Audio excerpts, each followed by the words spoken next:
แต่ว่ามันจะหาไม่ได้เลยหรือกัลยาณมิตรเนี่ยโยมลิลลี่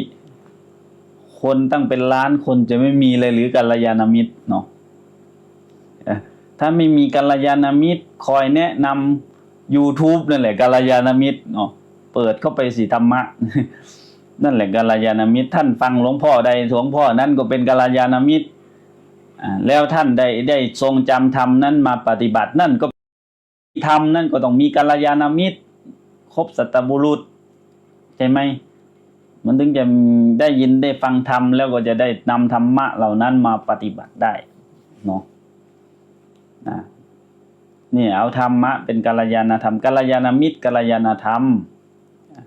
ได้เนาะถ้าเราพอมีความรู้ในทางธรรมะแล้วถ้าไม่มีพระเคลื่อนพบเลยเราก็เอาธรรมะนั่นแหละเป็นที่ปฏิบัติ